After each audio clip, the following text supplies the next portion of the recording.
राजस्थान की मरुधरा से, और मरुधरा में भी राजस्थान की मिट्टी में, जहां पर हजारों वीरों ने आहुति दी है, शहीद हुए हैं इस मिट्टी के लिए, उसी मिट्टी में, उस मिट्टी में भी पश्चिमी राजस्थान की मरुस्थली मिट्टी में से जन्मा मैं लक्ष्मण सिंह आप सभी का हार्दिक स्वागत करता हूं। और उसी मिट्टी में हम राजस्थान के प्रमुख वाद्य यंत्र बजा रहे हैं।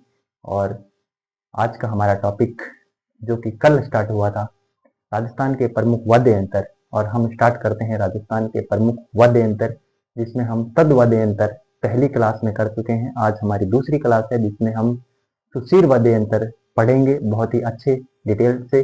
और अगर आपने पहली क्लास नहीं देखी है तो आप डिस्क्रिप्शन में जाइए, वहां पर मैंने लिंक दे रखा है, और प्लेलिस्ट का, उस प्लेलिस्ट में जाकर आप पहली क्लास को देख सकते हैं। तो आपका समय ध्यान में रखते हुए मैं स्टार्ट करता हूं राजस्थान के जो सुशीर वाद्य यंत्र है उसको। तो राजस्थान के सुशीर वाद्य यंत्र की बात करें तो ये फूंक और हवा, फूंक यानी फूंक से और हवा के द्वारा इनको बजाया जाता है, ये आपको ध्यान रखना है। इसके अलावा हम इसमें पहली बात करें तो पहली है शहनाई।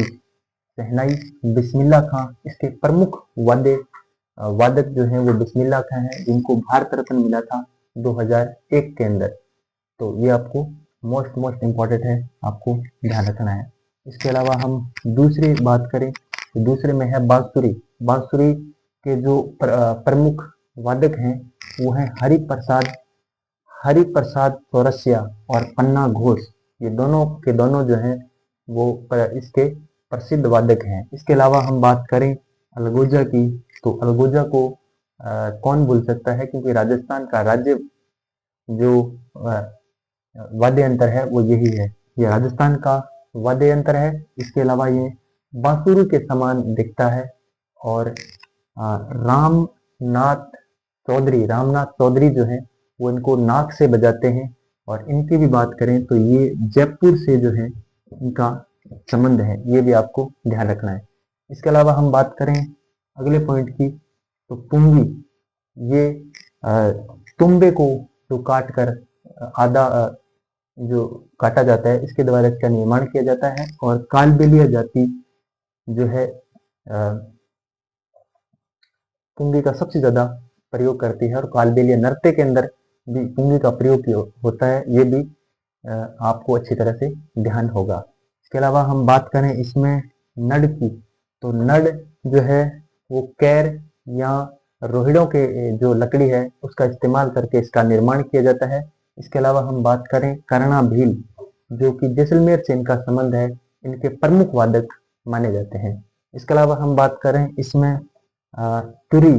तुरी जो है वो एक तरह की चिलम के समान होती है, चिलम जिसमें मैं ये कहूँगा कि जन्माष्टमी जो होती है या फिर गोगा नवमी के जो भोपे होते हैं उस समय जो उनका उपवास वगैरह करते हैं गोगा नवमी के ऊपर, उस वक्त जो नशे के रूप में प्रयोग किए जाने वाला जो जो एक मैं ये कहूँगा यंत्र टाइप होता है वो चिलम होता है। और उस चिलम की तरह जो है ये तुर्री वाद्य यंत्र है वो दिखता है।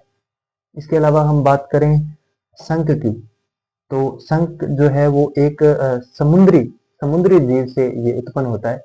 इसके अलावा शंख का जो प्रयोग होता है वो होता है जब युद्ध आरंभ होता है, उस समय इसका प्रयोग हुआ करता था प्राचीन समय में। आपने उस समय देखा होगा जब महाभारत का युद्ध आपने देखा होगा, या फिर आपने रामायण का युद्ध भी देखा होगा, उसमें जब जो शंख बजाया जाता है, दोनों सेना जब आमने सामने होती हैं तो उस समय एक वाद्य यंत्र बजाया जाता था, और वो वाद्य यंत्र ये शंख ही था। और शंख का एक जगह और प्रयोग होता है, और जो ये कृष्ण के जो भक्त होते हैं उनको वो भी इस शंख का प्रयोग करते हैं, क्योंकि इसकी जो साउंड होती है बहुत तीखी होती है और बहुत दूर तक इसकी साउंड सुनाई देती है। अब हम अगले स्लाइड में देखते हैं सुशीर जो वाद्य यंत्र है वो बचे हुए वो इस स्लाइड के अंदर देखते हैं। तो ठीक है, स्टार्ट करते हैं। तो अगर हम बात करें बांकिया की, तो बांकिया जो है वो सरगरा सरगरा जाति के द्वारा इसको बजाया जाता है और पित्तल का जो है, पित्तल से इसका निर्माण होता है। इसके अलावा हम बात करें बुगल की, ठीक है, तो बुगल जो है वो भवाई जाति के द्वारा मेवाड़ क्षेत्र में बजाया जाता है। इसके अलावा हम रण क्षेत्र में भी इसका बहुत जगह प्रयोग देखते हैं कि आपने कई कई प्राचीन फिल्मों में या प्राचीन जो महाभारत है, रामायण में, उनमें देख ये सुना होगा ये सब कि अब तो बिगुल बज चुका है, अब युद्ध को कोई नहीं रोक सकता। तो जो ये बुगल बुगल शब्द जो इस्तेमाल किया जाता है वो इसी वाद्य यंत्र के किया जाता है।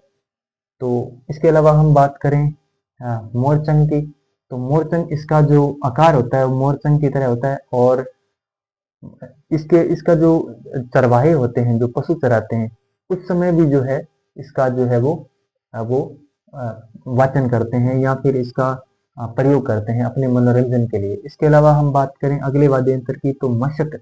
मशक जो है वो चमड़े की जो सिलाई है उसके द्वारा इसका निर्माण होता है और इसकी ध्वनि जो होती है वो पुंगी की तरह होती है।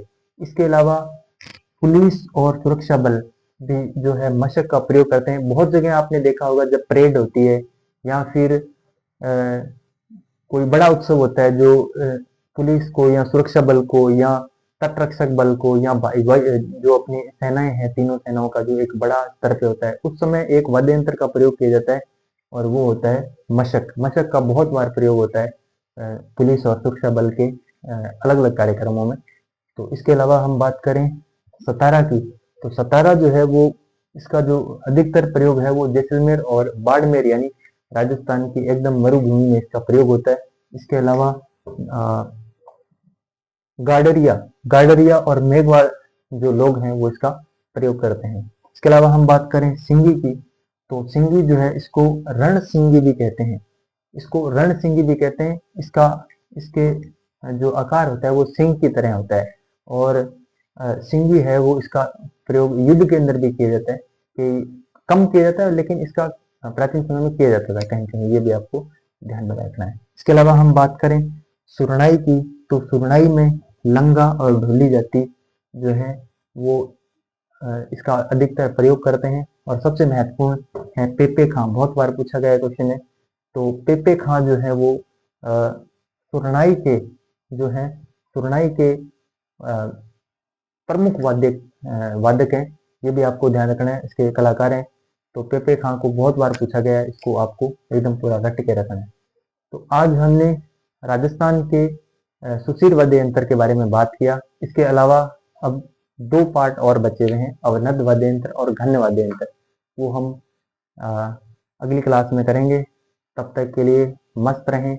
जीवन में हर किसी के लाइफ में चुनौती हैं और सुबह उठते ही एक जीवन को चुनौती के रूप में स्वीकार करो और सुबह उठते ही आपको ये लगना चाहिए कि आज ये मेरा नया जीवन है और इस नए जीवन में मैं अपने लिए, अपने परिवार के लिए और हो सके तो समाज के लिए मैं क्या नया इनोवेशन करूं, ताकि मेरे जाने के बाद लोग मेरे कर्मों से मुझे याद करें, मेरे विचार हैं जो समाज को कुछ पॉजिटिविटी दें, तो उन पॉजिटिविटी से मुझे याद करें। कुछ ऐसा समाज में करिए जो कि आपके लिए, आपके समाज के लिए या फिर पूरे हिंदुस्तान के समाज के लिए एक अपने आप में एक मिसाल हो।